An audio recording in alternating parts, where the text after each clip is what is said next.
Ebana, mambo vipi? Mimi naitwa Bill the African, tokea nchini Uganda. Kwa takriban masaa kama 72, AyoTV pamoja na millardayo.com tokea nchini Tanzania wameweka kambi hapa nchini Uganda. Na unaweza kujiuliza niko zangu Jamaica, niko zangu wapi? Mbona kitu cha moshi nini na nini? Lakini katika nchi zote za Afrika, mtu anapopoteza uhai, anapotangulia mbele ya haki, kuna jambo hili linafanywa. Watu wanatafuta kuni, wanaanzisha moto, watu wanakesha usiku. Na sasa hivi moto unaoona hapa, yani umewaka kwa takriban zaidi ya siku 8.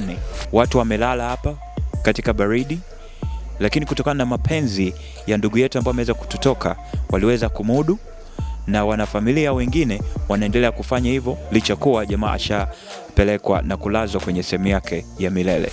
Tumekuja kuweza kujua yale maswali yote ambao watu wengi walikuwa nayo katika mitandao ya kijamii mbalimbali, Twitter, Facebook, WhatsApp na alkadhalika. Yote ameweza kuyajibu mwanadada Zari Hassan katika exclusive interview ambao millardayo.com imeweza kupiga hapa nchini Uganda, nyumbani kwake nilipo sasa hivi. Huyu hapa Zari. One thing I want to say, all my people from Tanzania, starting from my man, his people, kina Madam Rita, everybody has been supportive, wananipigia simu, so sio lazima waende social media. So nimeona nani Vera Sindika was attacked, you didn't even support Zari, but she's been reaching out to me.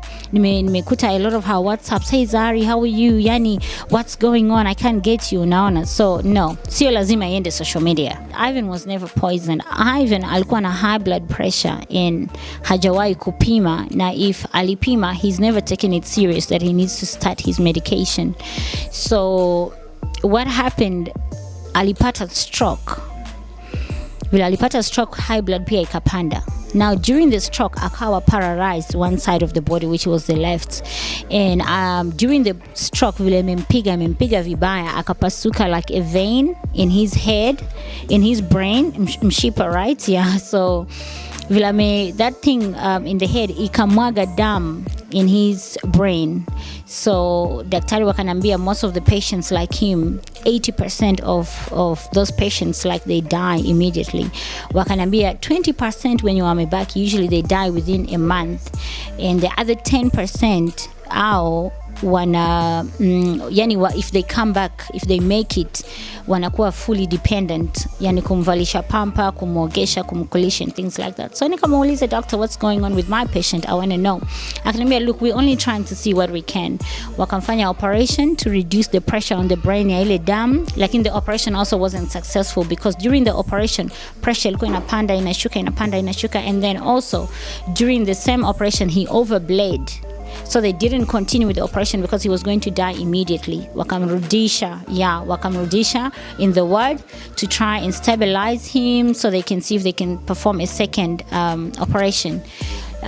So during that time, the 2 days when they were supposed to go back, hali yake ikawa is just getting down, and then towards the last day, wakanipigia simu wakanambia, look, it's not good, you need to come and say goodbye because tumeona blood pressure kwanza ilipanda sana 220. Normal blood pressure is about 120 125. Ivan alikuwa 220, it was really bad. Ikakata sasa vile imeshuka, ikashuka all to 36, which was really bad. So akatuambia come and say goodbyes, tukasema our goodbyes, tukarudi nyumbani because that day imepita, nothing happened. Usiku around 2 o'clock on was it Tuesday or Wednesday, 2 a.m. wakanipigia simu, your patient has passed on. Lakini during the day they had already told us that he's in a process of passing on. Wakatuambia no more visitors, let him pass on, let his soul go in peace. So that's but it's not poison. Amekufa because of a stroke which ruptured a vein in his brain, caused a lot of bleeding, and it was bad. The funny part is Ivan ameingia hospitali day 2. Nikaanza kusikia his family is doing nini na nini. Nikasema, but guys, he's still alive, why are you fighting? No, it's doing nini. Nikamwambia no, we are not there. Our priority right now should be that we get Ivan together. Na akitoka hapo then we can see. Lakini sasa hivi tuone madaktari that they take care of him. Anyways, waka continue their whole thing bila mimi. They said Zari was fighting. I wasn't fighting. I heard the stories from the other family. Yani, it wasn't a priority to me because I know whatever belongs to the kids or me or whoever, kila mtu atapata what belongs to them, but that was not my priority. So basi nikaona ile clip nani babake mdogo, he went to a TV station nini. I think after realizing what he did and where maybe he stands no ground or whatever it is, he comes to church and starts, yes, he starts apologizing, or he didn't mean to. He just feels like he wants what's the best for the kids. He doesn't want any property or money. He just wants to see Ivan's legacy continuing so that we can be able to take care of the kids. Aya basi kapita. So to say that I've been given a attorney of Ivan's property, kwanza, I want to tell people that when I met him, we had no money. People don't know that. People actually think his family can testify. We didn't have money. We worked our way. Lakini ayo.com exclusive. Yes, way back. And tulikuwa China. I remember that day I was suffering so much when we went to buy stuff, to come and finish our hotel. Aya basi. So I was just calm because at the end of the day, kuna makaratasi. There's always paper. We baba mtu huwezi kuamka asubuhi ukasema I want to take this. Tena sio babake, ni babake mdogo. And on top of that, you have to know huyu mtu amefariki, but he's got kids, meaning the next in line of his legacy is his kids. Sasa we baba mdogo unatokea wapi kusema I want this? Na kwanza wewe ni mtu mzima, why don't you go and look for your own thing? Why you after things kama mtu yuna mtoto watoto wake? I think after realizing that, akawa sorry, and watu wanasema there's beef between me and that family. There is no beef between me and that family, whether I like it or I don't like it. Wale ni familia ya watoto wangu. I would never fight them. I need them in the future. Watoto, they're gonna grow up. Maybe sometimes I'm gonna fail. I need to call them, niwaambie jamani, right now we've gone broke. Can somebody pay school fees? Or one of your boys is getting married. Where are the uncles? Where are the grandfathers? Siwezi kusema, oh no, hii ni mali ya dunia. I would never start fighting for that. I'm looking at other aspects where I'm going to need them in the future for the boys. So if they have, obviously their stepdad, but they need a bigger father figure. Mtu ambao he has to be there and say, no, I think you're messing up, or punguza wanawake, or I think you're drinking too much, or whatever the case. They need somebody in their life who's going to play that role. As much as Nasibi is going to be there to try and help and support, but sometimes you need that extra help from the outside. Yani kusema, okay, you get. So I wouldn't abandon Ivan's family. So to say it is vitu America, the administrator, they've given me power of attorney. Ivan had property here. That's one. Your property, it's there. Ina matatizo kidogo because kuna den kidogo we have to pay. So that one we're going to sort it out. Haina tatizo. When we go back to South Africa, I've been the management of the schools because we built it from scratch. I was there when we started from one room. Now we have a lot of branches. So I am the management. I am the administration. I know the ins and outs, the marketing perspective of the college, the finances, the ins and outs, the pros and cons of the business. So there's nobody who can take over because I was the management. Ndio, even before he died, he said, no, you need to come back. Mpaka ameniambia, nasikia Zari, please, I'm just telling you, come back. Vitu vyangu vinaharibika. I was like, but he says no. Yes, for 5 years, we used to make a lot of money. Ever since I left for 5 years, akawa, he knows. And he admitted, akawambia rafiki zake, namrudisha Zari, whether people talk or not, namrudisha. Nikamwambia mimi unaniona, I've got my family on the other side. Sometimes I travel. Sometimes my man wants me to escort him. Are you going to allow this? Because you have to know it's going to be my terms. Mi nikiingia ofisini saa 3 and I do whatever I have to do at 1 o'clock. If I'm tired, I will go because I've executed my duties, so I will leave. Sio mtu mimi wa kukaa 8 to 5. Nikamwambia, if you're going to accept, yes. Nikasema, if I get into the office, nikisema today I'm not coming, I'm going to communicate via my laptop, it's fine. He accepted, and my money's been flowing because even if tumeachana, I still got financial support. Obviously I've got kids and I've got a whole lot of things. Ivan is a type of person, nampigia simu naambia I need $5,000. When? And when it comes to Zari, ana panic, he would panic. because he wants to show, yeah, I'm still here, I'm still supporting you, like, yeah, you left me, but when you need money, you come. You know, he's that type of guy. Yeah, and he will show me, so are you broke? I'm like, yeah, you know. Shame, I miss him. He's just that type.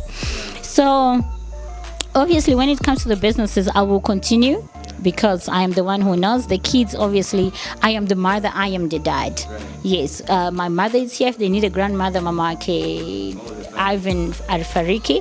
But of course, there's sisters of Nani, sisters of where the mother's side, yes. And on the other side, the kids have got the people who can be like the uncles. So power of attorney, no. It hasn't been put in place. Like nilikuwa nasema hapa, nini ina deni, we're gonna clear that. When it comes back to South Africa, I'll run the colleges. He's got two properties, moja which is totally in his name. The other one, it was just me and him, which was our main house. And then I've got my other properties here, nyumba Nasibu. I've got my own property which I'm renting. So those ones I'll also continue managing. And looking at other things, I mean, I just have to go with the flow because he was there when I left. There was new things, new rules, things changed. It was a bit of years. So for me, it's just going to be one day at a time to see how do we keep this legacy going. Ivan amekuwa na watoto watatu. He had 3 boys, and that's it. The whole world knows. The kid they're talking about in question, way back, tulipata wajambazi when I was still with him. And then they came home. Until today, I don't know what they wanted. So as we were driving in, they came in with us and wakatuambia, give me the handbag, where's the safe, nini. And then I said, like, there's no money, kila kitu. So Ivan was in town. Nika negotiate now, sana. So during the negotiation, kakake Ivan, he was a little bit mentally kidogo disturbed. Sio sana, but you know, saa zingine ziko. And then, so when he came out of the house, nilikuwa nje nimesimama bila kuingia ndani ya nyumba, but we were already inside the yard. Yeah. No, they were already there. Nimesimama before you enter, like the main door. So yeah, alikuwa ndani. When he had the whole misunderstanding outside, he came out to stab one of the guys. He shot him. He died. So Brian alikuwa na huyu mtoto Winnie. And Winnie was she 6 or 8? No, she looks 18 or something. I think she was 6 or 8. So Ivan said, your father died because he was saving my family. I'm going to adopt you and make you my own child. I'll take care of you na kila kitu. So that is Ivan's brother's kid, but we adopted her, that we take care of her. Until today, she calls me her mom. Yeah, so it's not like, oh, kuna mtoto. No. Yeah, he was supposed to come. In Kina Salam also, we've been communicating left and right. They've been showing me their support. But, you know, with the ongoing family disputes as it was, Nikambia, I understand you guys want to show me support, but let me handle this. Because, I mean, I told him, look, you guys don't need... I understand you want to come and give poly to my family, but, you know, there's so many family disputes left and right. Watch animalism and I eat, and then we can. So it's been hectic since I even got into the hospital, because now I have to juggle through the hospital, the kids, and the business. It was very hectic. So for me to actually pay attention to social media was going to make me look stupid, and I'm not stupid, and I wouldn't act stupid because I'm none of that. So Nikawa, I'm like, that is my social life where I'm supposed to be having a bit of time to relax. Yani after my long day, I can hit my social media, you know, just to detox a bit. Like in society, it wasn't a case of me and social media. That's why I went, because, and after the hospital when he died, obviously it was a case of grieving. But because obviously my fans want to know what's happening, because your fans kind of feel like they're attached to you. Yeah. So ndio nikawa nimepost those tributes, nikawa nimepost a bit of pictures from the church, but there's nothing beautiful to post at this moment. Like I said, I treated Ivan from day one. Nikawa, I'm listening to the doctors. Every time I used to go to my house when I left the hospital, I would cry myself out. I would cry in the night knowing we stand a chance we don't. And I would cry because there's so many things. I'm left to raise kids who are boys. It's not girls are easy to raise. Boys is a different case. So I've been crying myself out since I even went to the hospital. And when I was told what I should expect, I think mentally, after doing all my crying, it sank in. to tell me now you need to boss up, you need to man up, shit is going to happen, and this is it. So when it happened, I was in a very spiritual place where I was like, God, this is what you've decided for me. Yes. You know, doctors will tell you what's going on, but it's easy for you to pick up. Professionally, they are not allowed to tell you the person is dying immediately. Yani wanakuja na stories zao, and you can see where it's going. I saw where it was going. Look, things obviously are going to change. I mean, the lifestyle is not going to be 100%. It's probably going to drop 80 or 70%, but they are my responsibility. It's up to me to make sure, like, hey, you guys are provided the basic, your education, your food, a roof over your head, clothing, medical expenses. Those are your basics. If I can have those covered, I mean, vitu vingine, the Nikes and those old Jordan shoes, I mean, they can always come, but to me they are not priority for now. Education, food, a roof over their head, medical expenses, and obviously clothes. I cannot downgrade my kids' lifestyle because Ivan died, because I work. That's one. Two, they have a legacy. And Baba amewachia, he left us, not just them, us, insurance policies, which are going to pay us out a lot of money. So I mean, everything I can do right now is to plan ahead. If I have this lump sum of money, what do I do? Pinto being in grade 8, which is like internationally form 1, unajua now I need to pay his school fees until grade 12. And then, you know, you need to plan. Kwanza, yes, you have to strategize, which is your planning, and then after your planning you need to implement. Once you plan and implement, your kids are going to be fine. Once the money comes and you think, I need new Louis Vuittons, I need a Range Rover, I'm going to crash. I am not even there. No. So my priority right now is for them to, yeah. Ivan was a workaholic. He was a workaholic. Ivan ndio mtu anaamka saa 11 saa 1 inamkuta kwenye entrance, anasema mimi ndio security guard, yani leo nataka ni check hizo statement zenu, mmelipa school fees, mnaingia vipi hapa nini. So I learned, I work, lakini saa zingine nilikuwa nazembea kidogo. But Ivan, yani, he would wake you up, you need to go and visit this branch, you need to, yani nikawa like, I learned how to work so hard because of him. Yeah, that much I will appreciate, forever appreciate. Yeah. Honestly, I don't know. Also, so I think because he was such a big spender, he was such, you know, the chopping guy. So his guys, decided to bury him with a bit of cash. It's just out of. It's nothing like a tradition. No, it's not a tradition. Yeah. Tanzania, it's your girl Zari, aka the Boss Lady, and I just want to come through. Niwaambie Hasanti, nashukuru, the love, the support, the poles, everything. I got it. Taka kuambia, keep strong, stay safe, and hey, life goes on. And I also like to appreciate Millard Ayo for sending your team all the way to Uganda to cover, the breaking news, the latest, so people shouldn't hear rumors. And I appreciate, it takes a lot of hard work for you to put your people on the flight and bring them here and feed them and accommodate them. It's a lot of work. I know the behind the scenes. So I want to say thank you so much. I appreciate it.